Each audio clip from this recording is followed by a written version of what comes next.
Well, hello and welcome once again to Doc Onco Physics. Keith Onco here.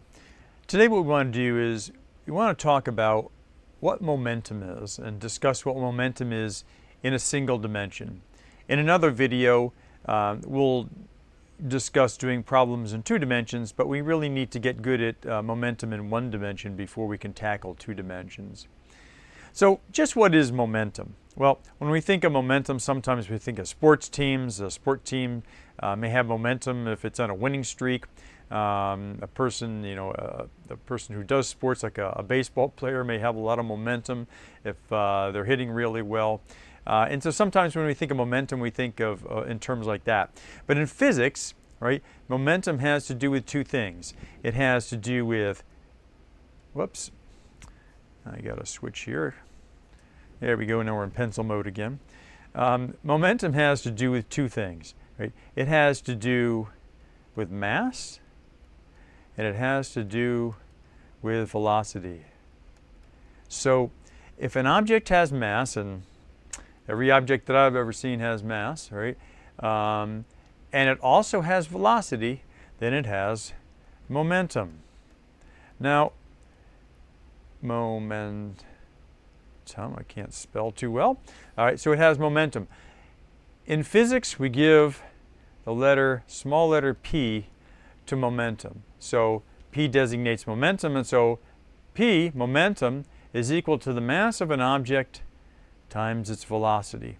All right, and so it's kind of that simple. Back from, if we go back to Newton's laws, what can give an object a change in velocity? Well, the only thing that can give an object a change in velocity, either direction or magnitude, is a force. And so we also have the fact that force in some way is related to the change, and that's what the little triangle stands for, in momentum. And it's force over a given period of time. So force times time over some given period of time is equal to some change in momentum, right? And so these are all things that we're going to use when we study momentum. And the thing over on the left here, the left-hand side, is called impulse. So if we give an object some impulse, we're going to change that object's momentum. Okay? So momentum over here on the right-hand side, impulse over here on the left-hand side. So momentum, again, is just mass times velocity. So we've also heard of conservation of different things. We've talked about conservation of energy in the past, but energy is not always conserved. When we think of times when energy is not conserved, whether there's friction, heat is given off. But with momentum, momentum is always conserved. So let's say I have an object over here. Let's say I have two objects over here. Object A and object B. And object A has a mass of 2 kilograms, and object B has a mass of 3 kilograms. Object A has a velocity initially of, say, 2 meters per second, and object B, say, has a velocity of 0. Okay?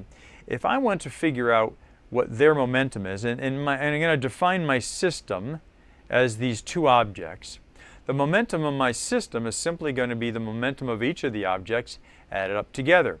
Well, the momentum of object A is its mass times its velocity, so it's going to be 2 kilograms times 2 meters per second, all right, and that's equal to 4 kilogram meters per second. And there's no specific unit given to momentum, so it's kilogram meters per second.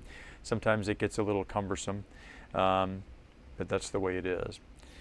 Object B has no momentum because 3 kilograms times a velocity of 0 meters per second is 0. So it has a momentum of 0. So what's the total momentum of my system? Well, it's just going to be 4 kilograms plus 0 kilograms. And that's going to be, 4 kilogram meters per second. It's going to be 4 kilogram meters per second. That's my total momentum of my system. If these objects were to collide, say object A collided head-on with object B, all right, something would happen. All right, object B, if we guessed, would probably start to move. Object A, depending on a number of factors, may continue to move, it may bounce off, it may stop. There's a lot of things that go into that. But one thing is for sure, something's going to happen to object B. So after they collide, what is my momentum going to have to be? So this is the before they collide, and then there is the after they collide. Well, after they collide, I could have object A just maybe sitting here, object B maybe moving. I could have object A moving away in that direction and object B moving in that direction. I could have a variety of things going on, but one thing has to be true, and that my total momentum afterwards of my system, whatever directions these things may be going in and whatever velocities they have, the total momentum is going to have to be 4 kilogram meters per second. That cannot change because that's all the momentum that I had before they collided. So that's all the momentum I can have after they collide. In subsequent videos, what I'm going to do is I'm going to do several problems for the different types of collisions that we have, and we'll use this thing called the conservation of momentum. And the conservation of momentum law says that I take the individual momentums of each object and I add them together. So in the before situation, what I've got is the mass of ball A times the velocity of ball A plus the mass of ball B times the velocity of ball B, and if there were more I could add them in as well, is going to equal the mass of ball A after they collide times the velocity of ball A after they collide, and I'm going to give the after here a little prime because the velocity afterwards is going to be different, plus the mass of ball B times the velocity of ball B prime. Okay? And this equation is what's known as the conservation of momentum equation. Right? And what it's saying is that the momentum that the objects have before they collide, right, this is before, has to equal the momentum of the objects after they collide. And one of the assumptions that we're making, especially in a beginning physics course, is that they do not lose mass. Okay, so they keep the same mass. An example of where an object could lose mass might be a rocket ship. Right? That rocket is traveling away from the Earth, and it has a certain mass. It has its structure, but it also has fuel. And as it burns fuel, what happens to the overall mass of the rocket? Well, it becomes less. Right? We're not going to deal with things like that because that's a little too complicated for our purposes. Okay, but we do have this conservation of momentum. Well, if I just have one object, right, say object A here, and object A has a mass equal to 6 kilograms, and it has a velocity equal to 9 meters per second, can I figure out the momentum of ball A? Sure, the momentum of ball A is, again, it's just going to be its mass times its velocity, so it's going to be 6 kilograms times 9 meters per second, and that's going to equal 54 kilogram meters per second. All right? And so momentum is kind of that simple. All right? We impart a force to some object, right? We can give it, over time, we can give it some change in momentum. Right? The ball doesn't magically move, right? So if this ball is initially sitting here and all of a sudden it has a velocity of 6 meters per second, what has to have happened to it? Well, somebody had to have applied a force to that object, that ball, to make it move, right? And that's where we get back up into the impulse part of the equation up here. But right now we're just going to worry about momentum, right? So momentum, pretty simple, mass times velocity. Let me do one example of two objects that collide, and we're going to call these objects two billiard balls. And before I do that, there's two types of collisions that we could have. So we'll have ball A here, and we'll have ball B here. All right, and object A, ball A, is going to directly hit ball B. And again, I'm going to use the mass of A equal to 2 kilograms. The velocity of A is going to be 3 meters per second. The mass ball B is going to be, we'll make it 4 kilograms, and the velocity of ball B before they collide is 0. Okay. Now there's two types of collisions that we can have that we're going to study. Now there's an in-between as well, but we can't take a look at that because again it's a little more complicated. We can have totally elastic collisions, and we can have totally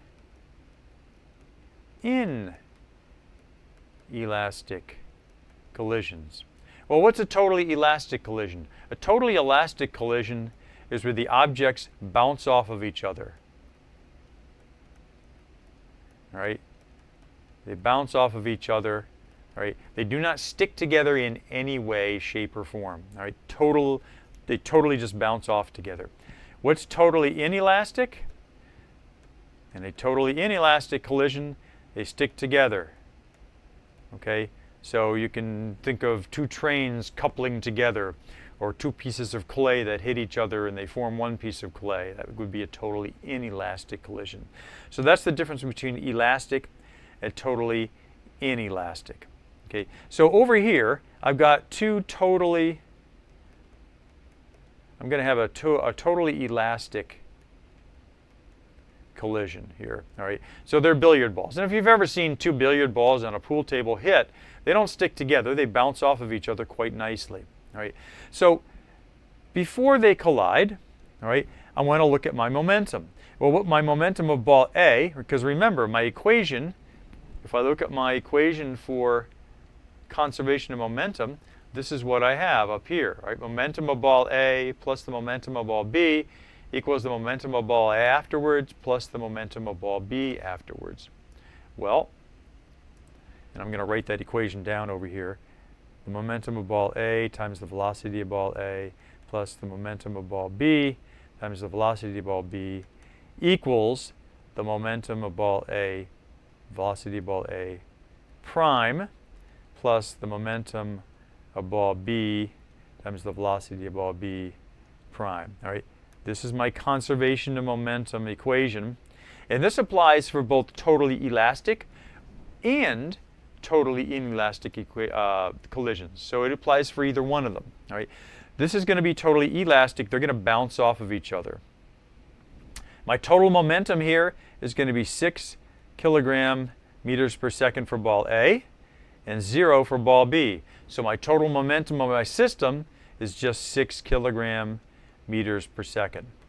All right, that's going to have to be the total momentum of my system afterwards. All right, now what's going to happen after they collide? Well, I'm going to have ball A, I'm going to have ball B, and I'm going to say that ball A, after it hits, goes off to the left with a velocity VA prime equal to -1 meters per second. Okay, what I would like to know is what VB prime is going to be. All right, so we can figure that out using our conservation of momentum. Well, I already know the left side, right? I've already figured that out. It's 6 kilogram meters per second. All right, what's that going to equal? What's going to equal my right-hand side? That's going to equal this side of the equation. Well, MA VA prime, well, I know MA, the mass of A is just 2 kilograms. All right, we've said that the ball is going to go off at -1 meters per second. It bounces off. So -1 meters per second. All right, that's the momentum of ball A. Signs are very important here. Okay, we've got to make sure that we incorporate the signs. All right, if it's going off in the opposite direction that it started in, we've got to incorporate that negative sign in here. All right, plus the momentum of ball B. Well, ball B has a mass of 4 kilograms. All right, and we want to know what the velocity of ball B is. Well, we have one equation and one unknown. So this is going to be 6, and I'm going to leave the units out for a second to save some space, is equal to 2 times -1 is -2, plus 4 VB prime. If I add 2 to both sides, I get 8 is equal to 4 VB prime, and VB prime is equal to 2, and that would be meters per second. It's positive, so that means VB prime afterwards is going to be going to the right at 2 meters per second. Okay, and that's how we use the conservation of momentum equation for a totally elastic collision. Look on my website, or you can look on the YouTube video channel for more examples of totally elastic collisions, totally inelastic collisions, all right? And you'll be able to see them there. There's one other thing that we need to add in here, and that is that I gave you, I'm going to change the color a little bit here, after they collided, I told you that the velocity of ball A was -1 meters per second. All right, and I was guessing there. I don't really know what the velocity was. It might have still been going to the right. Maybe it bounced off. Who really knows? Well, there is a way to find that out. And the way we figured that out is using conservation of energy along with conservation of momentum. All right? And so with conservation of momentum, we have this equation over here. Right? But what happens is at the end we have one equation and potentially two unknowns. If I don't know either one of the velocities afterwards, right? I know this, I know this, I know this, I know this. The masses don't change, so I know those, but I don't know either. If I don't know either one of the velocities afterwards, I'm going to need a second equation. Well, as it turns out, for totally elastic collisions, energy is conserved, right? And what I can do is I can add the conservation of momentum equation to the conservation of energy equation and come up with another equation that looks something like this. VA plus VA prime is equal to VB plus VB prime. Right? And this is the result of adding up the conservation of momentum equation and the conservation of energy equation for multiple objects, and I come up with this nice simple equation, which is now a second equation that I can use. So now when I have, if I want to find out what the actual velocities are, I can use my second equation. So I'll now have two equations and two unknowns, and I'll be able to solve. All right. I'll have some example problems in subsequent videos, so look at my YouTube channel or on my, my website for those videos. They'll be coming soon. All right, well, I hope that helps, and have a great day.